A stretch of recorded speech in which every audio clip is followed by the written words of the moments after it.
ఏపీలో మావిగన్ మంటలు కంటిన్యూ అవుతున్నాయి. చట్టసభల్లో అమరావతి బిల్లుకి గ్రీన్ సిగ్నల్ లభించడంతో కూటమి నేతలు జగన్ కమెంట్స్ పై మరోసారి విరుచుకుపడ్డారు. మావిగన్ పై సెటైర్లు వేశారు. ఈరోజు రాష్ట్రంలో ఉన్న ప్రజలందరికీ ఇది ఒక పెద్ద పండగ. అమరావతి రాజధానిలో ఉన్న 29 గ్రామాల్లో అయితే వాళ్ళందరూ ఒక పెద్ద దీపావళిగా యాక్చువల్గా ఆనందాన్ని పొందుతున్నారు.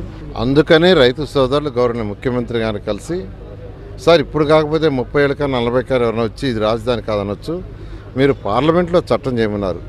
అన్నిటికంటే తెలుసుకోవాల్సింది ఏంటంటే మన రాజ్యాంగం, మన సిస్టమ్ ఏంటంటే పార్లమెంటు ఏ చట్టాలు చేస్తారో దానికి అనుగుణంగా రాష్ట్రాలు పోవాలి. ఒకసారి పార్లమెంట్లో చట్టం అయితే అది రాష్ట్ర ప్రభుత్వం మార్చాలంటే అక్కడే. అందుకనే రైతు సోదరులందరూ పార్లమెంట్లో చట్టం చేయించండి సార్ అని చెప్పారు. ఫస్ట్ అది తెలుసుకోవాలి. కొంతమంది నాయకులకి తెలియటం, నేను వస్తానే మార్చేస్తానంటారు. పార్లమెంట్లో చట్టం అయిన తర్వాత రాష్ట్రం దాన్ని మార్చే హక్కు రాష్ట్రం చేతిలో ఉండదండి. జగన్మోహన్ రెడ్డి మానసిక స్థితి బాగలేదని పదే పదే చెప్తున్నది. నిన్నటి రోజున కూడా చెప్పిన, ఈరోజు మళ్ళీ పునరుద్ఘాటిస్తాను. అసలు నేను ఉదయం మాట్లాడినాను, మధ్యాహ్నానికి మావిగాన్ని అంటారు. మచిలీపట్నంలో మా ఎంబీ అంట, విజయవాడ వి అంట, గుంటూరు గన్ అంట, జీవీఎన్ తీసుకుని. ఈయన మానసిక పరిస్థితి అమరావతి గురించే కాదు, అసలు రోజువారీ కార్యక్రమం ఏ రంగం ఉందో పాపం ప్రజలు అర్థం చేసుకోవాల్సిన పరిస్థితిలోకి వస్తా ఉన్నారు. ఈయన సినిమా చూపిస్తా అంటే, నీ సినిమా పాత మలయాళం సినిమానయా స్వామి, 70లో 20లో ఆంధ్రప్రదేశ్ని మోసం చేసిండే సినిమా అవి. ఇప్పుడు మళ్ళీ నువ్వు ఆంధ్రప్రదేశ్ రాష్ట్ర ప్రజల్ని మోసం చేస్తున్నావని అది చెప్పిన. మన రాజధాని అమరావతి చంద్రబాబు నాయకత్వంలో అభివృద్ధి చెందుద్ది.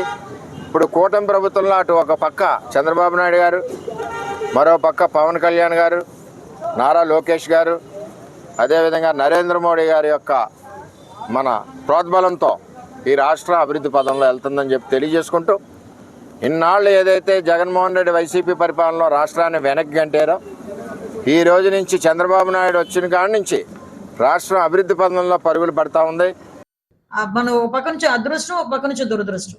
అదృష్టం ఏంటంటే ఆంధ్రప్రదేశ్లో ఉన్న వాళ్ళు మాత్రమే కాకుండా మన చాలా పార్టీస్, అంటే వివిధ రాష్ట్రాల్లో ఉన్న చాలా పార్టీస్ అందరూ కూడా ముందుకొచ్చి ఈరోజు అమరావతి రాజధానిగా డిక్లేర్ చేయడానికి, చట్టబద్ధత కల్పించడానికి వాళ్ళందరూ కూడా, మేమందరం కూడా మద్దతు ఇస్తున్నాము, మేమందరం కూడా సపోర్ట్ చేస్తున్నాము అనుకుని చెప్తే నేపథ్యంలో మేము ఏ ముహూర్తాన సైకో అన్నామో కానీ ఆ సైకో కాస్త కామెడీ సైకో అయిపోయింది. ఈరోజు ఆ సైకో వ్యక్తి ఈరోజు ఇప్పటికీ కూడా అమరావతి మీద అంటే తన అక్కసు వెళ్ళగక్కడం అన్నది నిజంగా చూస్తూ ఉంటే ఒక రకంగా చెప్పాలంటే బాధ అనిపించింది. అఫ్ కోర్స్ బాధపడాల్సిన అవసరం కూడా లేదు అనిపించుకున్న దానికి కూడా కారణం ఏంటంటే, సొంత తల్లిని పార్టీ నుంచి సస్పెండ్ చేసిన వాడు, సొంత చెల్లి గురించి, ఆస్తి గురించి కోర్టుకెక్కి కోర్టు దగ్గర కూర్చొని నంగనాచ కబుర్లు మాట్లాడిన వాడికి అమరావతి రైతులు చేసిన త్యాగం కానీ, అంతమంది రైతులు చేసిన ఉద్యమాలు కానీ నిజంగా అతనికి ఏమైనా కదిలిస్తాయని అనుకుంటున్నారా మీరు? అలా కదిలిస్తాయి అనుకోవడం మన అవివేకం. అది కాస్త ఇంకొంచెం ఏదో అంటారు కదా, ఆ పిచ్చి పరాకాష్ఠకే చేరిందనమాట.